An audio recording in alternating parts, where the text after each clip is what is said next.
Yes, this is Mary Conley, June 5th, 2021. I had to run 3.6 miles, and then it was very, very hot, and I had to dismantle a rotting picnic table and salvage the deck wood that I had used to rebuild it one other time, and also, excuse me, to set up my portable uh, picnic table. It was very hot out there, and then the rains came, and I had to wait till 8 o'clock to move the wood around. I salvaged wood fence slats and also deck boards. This is an encounter with Theodore Bundy in Jacksonville in 1967. I'm going to do a recapitulation. I have to use pseudonyms for the hostile witness, but the hostile witness agrees that we did, for whatever reason, get into a vehicle, a red Volkswagen vehicle in 1967, approximately June 5th. But I'm going to do the video. But I'd like to say to Leslie Parmenter and the Parmenter, Stephen and Danny Parmenter, or whoever remains, there is a video on my phone in my pictures. My little Bichon Poo is in the picture, and I made is about 17 minutes. If anything should happen to me, I want the story iterated, and, it's on my phone if anything should happen. But I want to do a whole presentation. It's basically the story of my life also. And so it's going to have to be like 4 parts. And I've been very busy. I volunteer with a tax assistant 3 days a week, and we had it extended till May 17th.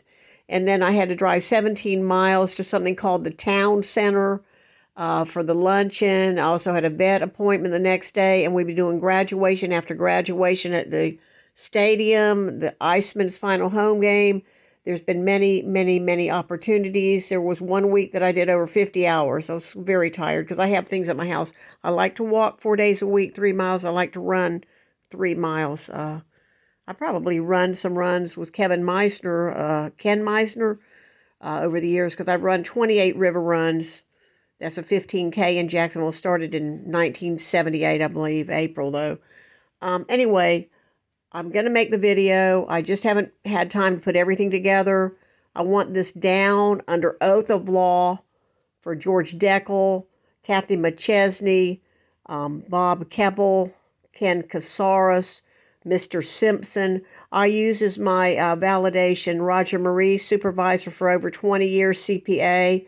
Gail Simpson's a little iffy, but I'm sure she would validate my veracity.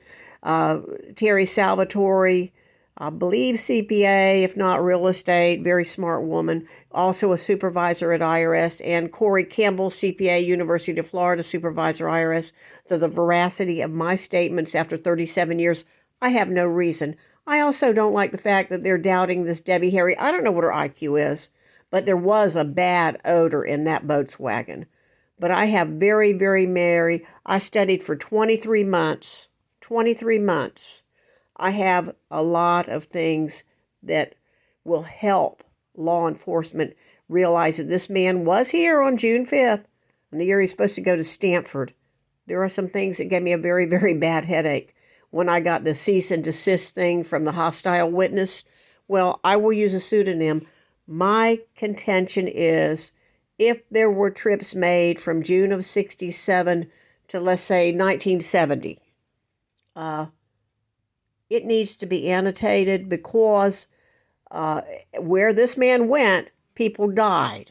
So if there's trips east that ended up in Jacksonville a few times, even if it's just 3 or 4 times, as a friendship to the family, an unfortunate friendship, this person does not want her name tied to this man. I can see that.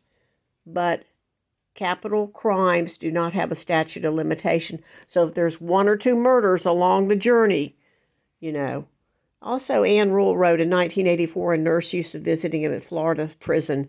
The hostile witness became an emergency room nurse. But one thing is, she has told family, friends, and children about the ride. I don't know why a brush with this person would be such an anathema, to show that much reaction. I go against all of law enforcement on the one hand. On the other hand, all the trolls I've had to deal with. And I'm out here speaking in a hollow cave, trying to tell people there's another 12 or 20% of activity. I don't even like to talk about this Kevin Sullivan man. I think he might be a little bit of a moron. I believe Debbie Harry. This man went places people didn't expect. If you have 21 credit cards in Pensacola, and you've known how to do this since you were 12 or 13 on your newspaper route where the keys over the door frame or under the mat, I'm sure he did things right on along. I'm sure he did things. I even think the poor Mrs. Pearson in Missoula, Montana University of Business, petite, 95 pounds. Anyway, and then that poor Miss Caldwell on I-5, whose skull was fractured and had 14 shots or something. I don't know how well they do the statistic. A revolver holds about 7 rounds, I guess. Charlie Hill, please. Mr. Mickler, if you're alive. Peter Litkovic. I don't know who. Gayward Hendry. Doug Allred, First Place Sports. Mrs. Deegan, anybody. Eddie Farah, attorney. Please. I'm trying to tell the story. And when I get a chance to put my books together, the closest people I found is Al Carlisle, who's deceased, that would understand what I'm talking about, and Rob Dillenberger, who said at that time the man was going deeper and deeper into fantasies. Why wouldn't you want to fill in the pieces? Oh my God, I don't understand that. All right. The reason it wasn't done is because when this riot occurred, I figured this is the worst asshole we've ever run across. Even the tag being white on black, it could have been green on black. I walked up from the rear of it. He was facing West Gannett. And anyway, I'll go into details. I found out about 10 things. It's very hard to prove a ride, but I have a witness, albeit a hostile witness. Okay, thank you.